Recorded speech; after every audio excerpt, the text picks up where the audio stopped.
नमस्कार दोस्तों, HMD हिंदी कहानियाँ चैनल में आपका स्वागत है। हमारी आज की कहानी है माँ की साझेदारी।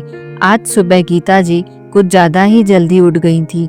रसोई घर में से लगातार खटपट की आवाज़ आ रही थी। यह आवाज़ उनके बेटे बहू के कमरे में भी जा रही थी। तभी उनके बेटे अमन की नींद खुली और अपनी पत्नी साक्षी से बोला, अरे इतनी सुबह सुबह माँ रसोई घर में क्या कर रही हैं? देखो तो। ऐसा कहते हुए जैसे ही अमन उठने लगा तभी साक्षी बोली, अरे कहीं जाने की जरूरत नहीं है, बिना मतलब ही अपनी नींद हराम कर रहे हो। तुम्हारी माँ अपने पीने के लिए पानी गर्म कर रही होगी और इस चक्कर में हमारी नींद खराब कर देती है। तुम्हें कितनी बार कहा है कि सोने से पहले दरवाजा अच्छी तरह बंद कर दिया करो, लेकिन तुम कहाँ मानते हो। सारी नींद खराब कर दी। कोई काम धंधा तो है नहीं। इन्हें घर का काम करते समय तो घुटनों में दर्द होता है, लेकिन सुबह सुबह तैयार होकर पार्क में टहलने के लिए निकल जाती हैं। यहाँ हमें नींद आए या ना आए किसी को क्या फर्क पड़ता है। एक तो पूरा दिन घर के कामों में लगी रहती हूँ, ऊपर से चैन की नींद भी नहीं सोने देती है। ऐसा कहते हुए साक्षी ने सुबह सुबह अपनी सासू माँ को कोसना शुरू कर दिया। तभी अमन ने कहा, अरे साक्षी, तुम भी जानती हो कि माँ की गठिया की बीमारी के चलते डॉक्टर ने उन्हें टहलने की सलाह दी है, और वैसे भी इतना भी काम नहीं होता जितना तुम बोलती रहती हो। सिर्फ घर का ही तो काम होता है, उसमें से भी साफ सफाई करने के लिए भी काम वाली बाई आती है, और बर्तन और कपड़े धोने के लिए भी तुमने अलग बाई लगा रखी है। सिर्फ खाना पकाने का काम होता है और उसमें भी माँ तुम्हारी मदद कर देती है। सब्जियाँ छीलने काटने जैसे काम तो तुम्हें करने ही नहीं पड़ते, फिर भी ना जाने क्यों तुम पूरा दिन काम काम की रट लगाए रहती हो। अच्छा, तुम तो खा पीकर अपने ऑफिस के लिए निकल जाते हो। यहाँ पीछे घर का इतना काम होता है कि करते करते मेरी तो कमर ही टूट जाती है। और माँ जी को तो तुम जानते ही हो, शाम को भी घर पर कहाँ बैठती है, सत्संग सुनने मंदिर चली जाती है। घर पर तो उनका दिल ही नहीं लगता। अरे जब उन्हें घर पर रहना पसंद ही नहीं है तो उन्हें वृद्धाश्रम ही भेज दो। तुम्हारी माँ को भी चैन मिल जाएगा और मुझे भी। तभी अमन गुस्से में बोला, साक्षी, आज तो तुमने यह बात कह दी है, लेकिन आइंदा कभी इस बात को दोहराया तो मुझसे बुरा कोई नहीं होगा। उनके कमरे का दरवाजा थोड़ा खुला होने के कारण गीता जी के कानों तक सारी आवाज आ रही थी। बहू के विचार जानकर उनके दिल को दुख तो बहुत हुआ, लेकिन उन्होंने कुछ न कहना ही उचित समझा और पार्क चली गई। नाश्ते के बाद गीता जी दोपहर की साग सब्जी लेकर काटने बैठ गई। उस समय साक्षी अपने कमरे से तैयार होकर बाहर निकली और बोली, माँ जी, मैं जरा अपनी सहेली नेहा के साथ बाजार जा रही हूँ, आने में कुछ देर हो जाएगी। तभी गीता जी अपनी बहू से बोली, बहू, मेरा चश्मा टूट गया है, अब अमन से क्या कहूँ। वो तो सुबह जाता है और रात को घर लौटता है। तुम बाजार जा ही रही हो तो मेरा चश्मा तुम ही बनवा लाना। तभी साक्षी बोली, माँ जी, इस महीने खर्च बहुत ज्यादा हो गया है और मुझे भी अपनी सहेली की शादी के लिए शॉपिंग करनी है, इसलिए अभी टूटे चश्मे से ही काम चलाइए। और वैसे भी आपको कौन सा ऑफिस का काम करना होता है जो चश्मे के बिना नहीं कर पाएंगी। अगले महीने मैं आपका चश्मा बनवा लाऊंगी। तो गीता जी बोली, ठीक है बहू। साक्षी अपना पर्स उठाकर चलती बनी। चश्मे के बिना गीता जी बहुत मुश्किल से गुजारा कर रही थी। एक दिन उनका पोता सोनू उनके कमरे में बैठकर खेल रहा था। उसने पानी मांगा तो गीता जी रसोई घर में पानी लेने चली गई, लेकिन बिना चश्मे के कुछ साफ दिखाई नहीं दे रहा था। अचानक उनका हाथ कांच के गिलास से टकराया और गिलास नीचे गिरकर टूट गया। जैसे ही साक्षी ने कुछ टूटने की आवाज सुनी तो गुस्से से तमतमाती हुई बाहर निकली। फर्श पर देखा तो कांच का गिलास टूटा हुआ पड़ा था। देखते ही आग बबूला होते हुए साक्षी बोली, भगवान ने दो दो आंखें दी हैं तो देखकर काम नहीं कर सकती आप। मेरा इतना महंगा इम्पोर्टेड ग्लास तोड़ दिया। मालूम भी है यह ग्लास माँ ने दिया था, बिना मतलब इतना नुकसान कर दिया। साक्षी की आवाज सुनते ही अमन बाहर आ गया। क्या हुआ साक्षी, इतना चिल्ला क्यों रही हो? देखो ना, तुम्हारी माँ ने मेरा इतना महंगा गिलास तोड़ दिया। जानते हो यह मेरी माँ ने दिए थे। तभी अमन ने कहा, गलती से टूट गया होगा, इसमें इतना चिल्लाने वाली क्या बात है। बिना बात के बतंगड़ बनाना तो कोई तुमसे सीखे।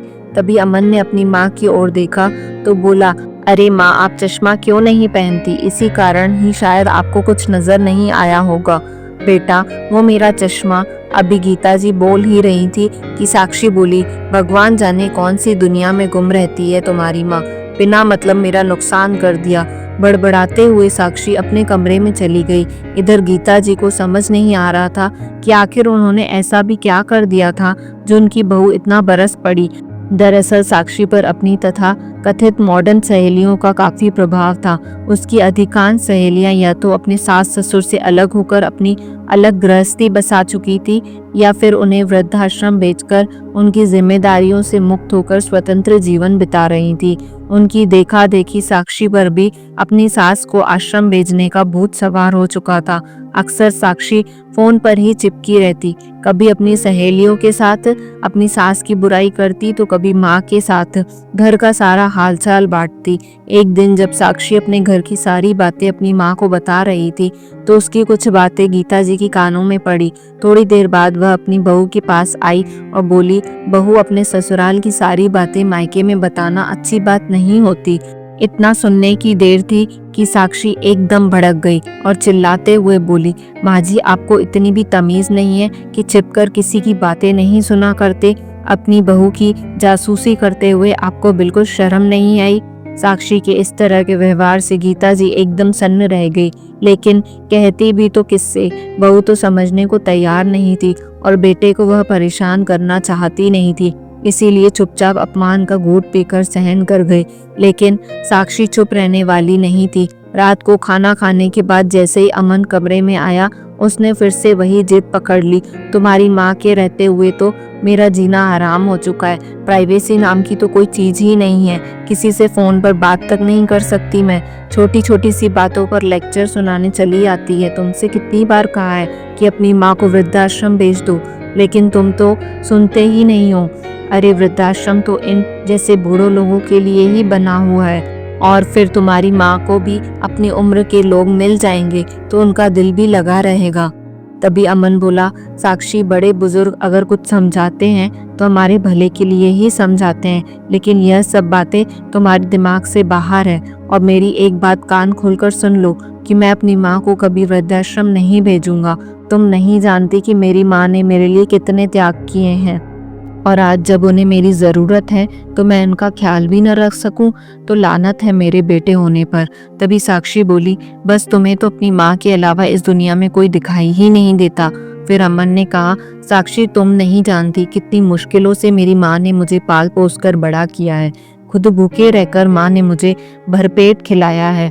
मैं केवल 10 साल का था जब पिताजी की मृत्यु हो गई थी, और उसके पश्चात माँ मुझे अकेला छोड़कर कहीं नौकरी भी नहीं कर सकती थी।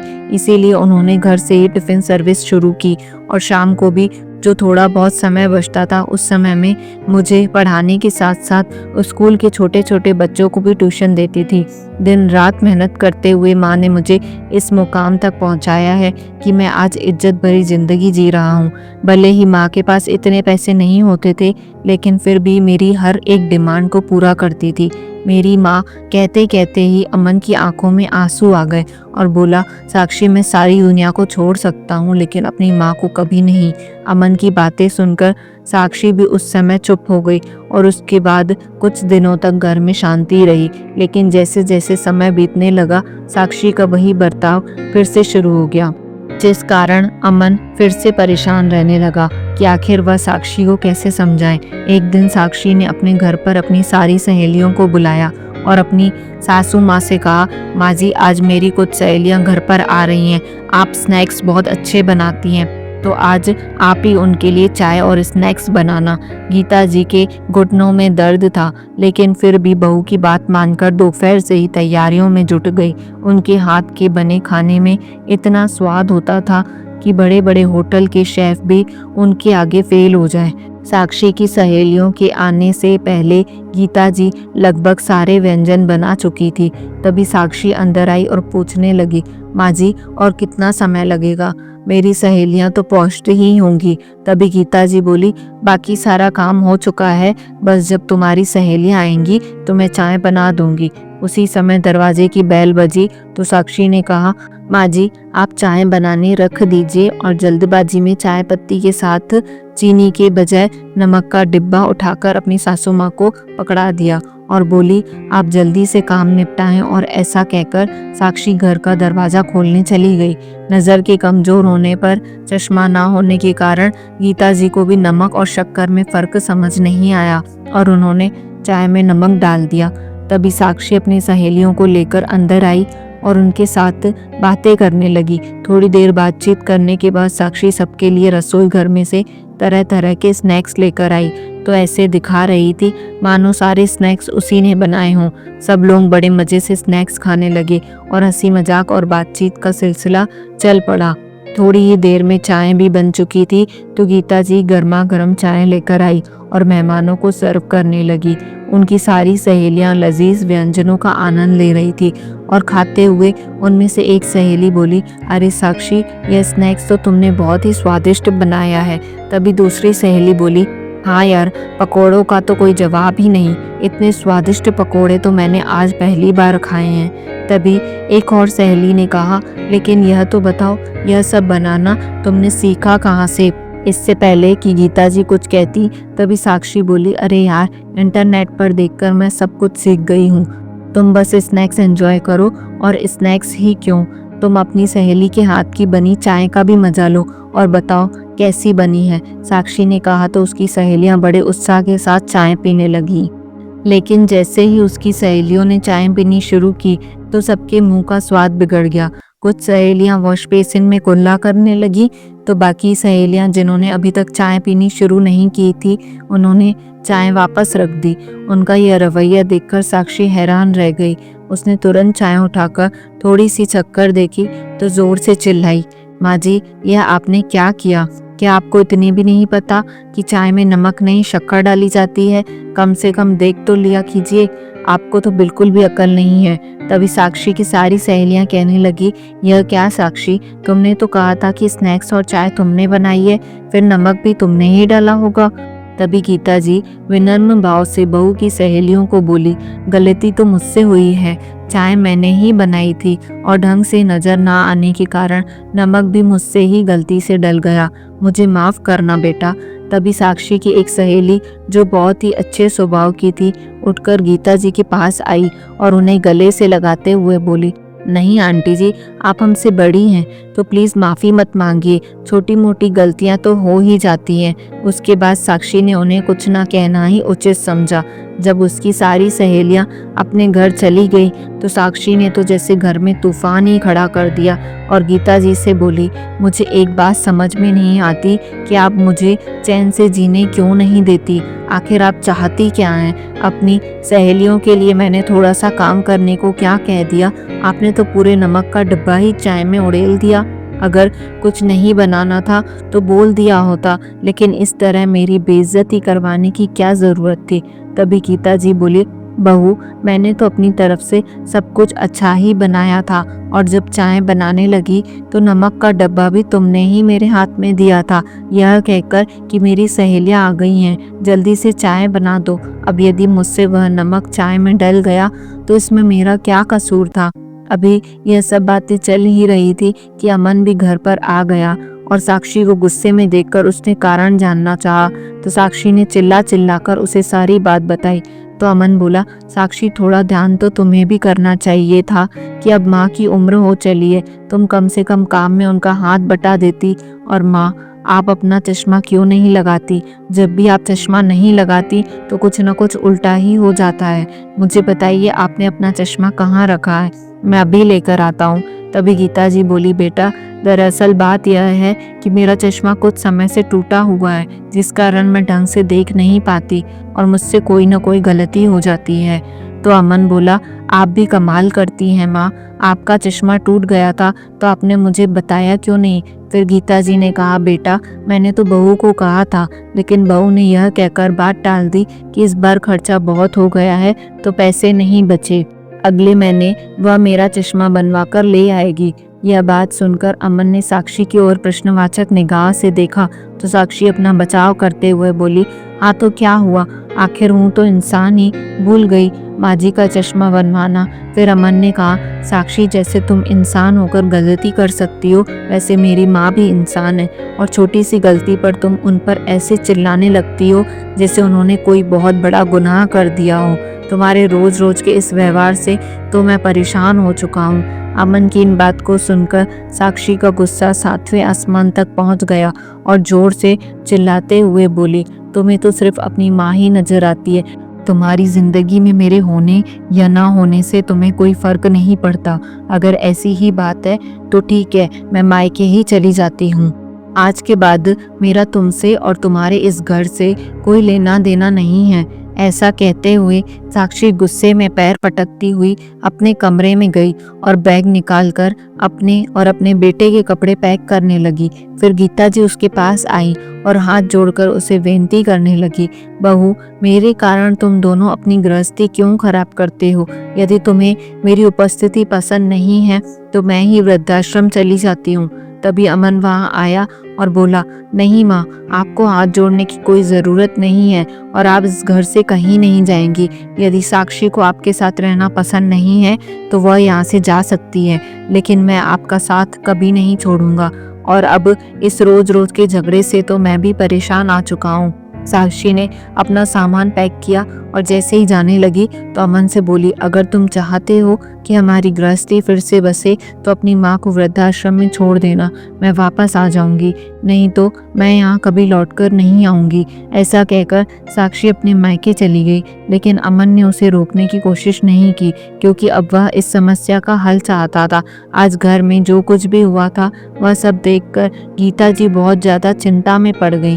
फिर अमन के पास आकर बोली, बेटा, तुम कोई ऐसा कदम मत उठाना जिससे समस्या और बढ़ जाए। मेरे कारण तुम्हारी गृहस्थी खराब हो यह मैं बिल्कुल नहीं चाहती, इसीलिए मैं कल ही वृद्धाश्रम चली जाऊंगी, फिर तुम बहू को घर वापस ले आना। फिर अमन बोला, नहीं माँ, गृहस्थी किसी एक इंसान के भरोसे नहीं चलती, इसमें 2 लोगों का बराबर का योगदान होता है, लेकिन यहाँ तुम्हारी बहू किसी भी तरह का योगदान देना ही नहीं चाहती। अब उसे उसकी भाषा में ही समझाना पड़ेगा। ऐसा सोचते हुए उसने कहीं फोन लगाया। उधर साक्षी जब ससुराल से झगड़ा करके अपने मायके आ गई तो उसके माँ बाप को उसकी चिंता सताने लगी, परंतु किसी ने उसे कुछ नहीं कहा। 2 दिन उसकी भाभी ने भी उसकी खूब खातिरदारी की, मगर तीसरे दिन जब साक्षी अपने माता पिता के साथ बैठी हुई थी तो उसकी भाभी ने खाना लगाया। खाने की प्लेट देखते ही साक्षी के पिता उसकी भाभी से बोले, बहू, सब्जी में तेल बहुत ही ज्यादा है, तुम्हें तो मालूम है कि मैं ब्लड प्रेशर का मरीज हूँ, इसलिए तेल थोड़ा कम डाला करो। तभी उसकी भाभी गुस्से में बोली, पिताजी, यह तो आपका रोज का काम है, कभी आपको सब्जी में तेल ज्यादा लगता है तो कभी चाय में शक्कर, और कुछ नहीं तो सूखी रोटी का रोना रोने लगते हैं। मैं तो परेशान हो गई हूँ। इस रोज रोज की किटकिट से बिना रुके सारा दिन काम में लगी रहती हूँ, ऊपर से आप लोगों की यह टोका टाकी। और फिर साक्षी की ओर देखते हुए उसकी भाभी बोली, आए दिन घर में कोई ना कोई मेहमान आ जाता है तो उनकी खातिरदारी का जिम्मा भी मेरे सर पर मर दिया जाता है। ना तो मुझे यहाँ प्राइवेसी मिल पाती है और ना ही मैं अपने हिसाब से जी पाती हूँ। अब मुझसे नहीं होता। आप सब लोगों की खातिरदारी, मेरी अपनी भी जिंदगी है जिसे मैं आराम से जीना चाहती हूँ। थक गई हूँ सारा दिन आप सबकी नौकरी करते करते, अब मुझे आप लोगों से अलग रहना है। साक्षी अपनी भाभी की ऐसी बातें सुनकर हैरान रह गई। फिर बोली, भाभी, जरा सी तो बात है, आप इतना गुस्सा क्यों हो रही हैं? तभी उसकी भाभी बोली, दीदी, आपको बीच में बोलने की कोई ज़रूरत नहीं है, यह हमारे परिवार का मामला है। आप अपना घर देखिए, आप इस घर की मेहमान हैं तो मेहमान ही बनकर रहिए। फिर साक्षी गुस्से से बोली, भाभी, आपकी हिम्मत कैसे हुई मुझे मेहमान कहने की? इस घर की बेटी हूँ मैं, मेरा भी इस घर पर पूरा हक है। तभी उसकी भाभी कड़कती आवाज में बोली, जी नहीं दीदी, यह आपका घर नहीं है, आपका घर तो वह है जिसे आप छोड़कर यहाँ आकर बैठ गई हैं। अपनी भाभी को ऐसे बोलते देख साक्षी तो उसे देखती ही रह गई। उसे अपनी भाभी का यह व्यवहार बहुत बुरा लगा। फिर थोड़ा संयम रखकर साक्षी बोली, भाभी लेकिन पापा ने ऐसा भी क्या कह दिया था जो आप इतना चढ़ गई और अब अलग रहने की बात कर रही हैं? मुझे तो हैरानी हो रही है। आप तो कभी ऐसी नहीं थी। आप तो हमेशा हंसते हुए सारी घर का काम करती थी और माँ बापूजी दोनों को खूब इज्जत देती थी। लेकिन अब ऐसा क्या हो गया कि आप पिता सम्मान अपने ससुर के साथ इतना बुरा व्यवहार कर रही हैं? तभी साक्षी की भाभी बोली, क्यों, इसमें हैरानी वाली क्या बात है? आजकल तो कोई लड़की अपने सास ससुर के साथ रहना ही नहीं चाहती। सभी लड़कियां अपने सास ससुर की जिम्मेदारियों से मुक्ति पाना चाहती हैं, अपना अलग परिवार बसाना चाहती हैं। उन्हें अपना पति तो पसंद है, लेकिन उसके माता पिता जिन्होंने उसे पैदा किया उनकी सेवा करना नहीं चाहती। ज़्यादा दूर क्यों जाना, आप अपने ससुराल में ही देख लीजिए। आपकी सास दिन भर आपके साथ घर के कामों में आपका हाथ बटाती है, लेकिन फिर भी अपनी सास की उपस्थिति आपको अपने घर में इतनी खटकती है कि अपनी सास को वृद्धाश्रम भेजने की जिद लेकर आप मायके आकर बैठ गईं। जब आप खुद अपनी सासू माँ से मुक्ति पाना चाहती हैं तो फिर आप यह सब बातें मुझसे कैसे कह सकती हैं? अपनी भाभी की यह बातें सुनकर साक्षी की आंखों से आंसू छलक पड़े और अपनी माँ की ओर देखने लगी। तभी उसकी माँ ने उसे एक जोरदार तमाचा उसके गाल पर जड़ दिया। अपनी माँ का ऐसा व्यवहार देखकर साक्षी हैरान रह गई और बोली, माँ, आप लोगों के साथ भाभी इतना बुरा व्यवहार कर रही है और थप्पड़ आप मुझे लगा रही हैं। तभी उसकी माँ गुस्से से बोली, बेशरम लड़की, जब तुम अपनी सास पर चिल्लाती हो, उन्हें इतनी बातें सुनाती हो, यहाँ तक कि उनसे अलग रहने की जिद में उन्हें वृद्धाश्रम भेजने पर अड़ी हो, तब तुम्हारे यह विचार कहाँ जाते हैं? जिस इंसान के पैसों से तुम ऐश करती हो, उसी को जन्म देने वाली माँ को डांटते फटकारते हो, उनकी बेइज्जती करते हो, तब तुम्हें इस बात का कोई एहसास नहीं होता कि सास माँ के समान होती है। तब तुम अपने आप को बिल्कुल सही समझती हो, लेकिन जब वही व्यवहार तुम्हारी भाभी ने हमारे साथ किया तो तुम्हें अपनी भाभी गलत लगती है। अपने माँ बाप के साथ ऐसा व्यवहार होते देखकर तुम्हें कितना दुख हो रहा है। इतनी बात सुनते ही साक्षी की नज़र शर्म से झुक गई। बेटी, मैंने तुम्हें कितना समझाया था कि अपने ससुराल की बातें ससुराल तक ही सीमित रखा करो। अपने मायके में कोई बात बताने की ज़रूरत नहीं है। हमारी परवरिश तो ऐसी नहीं थी। मैंने कभी तुझे कोई गलत सलाह नहीं दी, लेकिन आज तूने जो हरकत की है उसके कारण हमारी परवरिश पर भी सवाल उठेंगे। तेरे ससुराल वाले तो यही सोचेंगे कि तेरी माँ ने ही तुझे अपनी सास को वृद्धाश्रम भेजने की सलाह दी है, गलत बातें सिखाई हैं। क्या आज से पहले तूने अपनी भाभी को इस तरह हम लोगों से बात करते हुए देखा है? अरे, वह तो कभी ऊंची आवाज में बात तक नहीं करती थी, लेकिन तुम्हारी देखा देखी तुम्हारी भाभी पर भी गलत प्रभाव पड़ रहा है। अपनी माँ की बातें सुनकर साक्षी को एहसास हुआ कि जो कुछ भी वह अपनी सास के साथ कर रही थी उसके कारण ही उसके माँ पिताजी भी वही सब झेल रहे हैं। आखिर एक इंसान जो भी करता है वही उसके सामने आता है, यही कुदरत का अटल नियम है। बहुत देर वह सोच विचार में बैठी रही। रात हो चुकी थी, लेकिन उसे नींद नहीं आ रही थी। अगले दिन सुबह होते ही साक्षी ने अपना सामान पैक कर लिया और अपने ससुराल वापस लौट आई। जैसे ही साक्षी अपने ससुराल वापस पहुंची तो गीता जी उसे अपने सामने देखकर हैरान रह गई। इससे पहले कि वह कुछ बोल पाती, साक्षी उनके पैरों में गिर गई और बोली, माँ जी, मुझे माफ़ कर दीजिए। मेरी आंखों पर स्वार्थ की पट्टी पड़ गई थी, जिस कारण मैं आपके साथ इतना बुरा व्यवहार कर बैठी। अपनी बहू को इस तरह माफ़ी मांगते देख गीता जी ने उसे उठाकर अपने गले से लगा लिया। फिर साक्षी बोली, मैंने आपको कितना कुछ सुनाया, लेकिन आपने पल भर में मुझे माफ़ कर दिया। अपनी सासू माँ के गले लगकर साक्षी खूब रोई।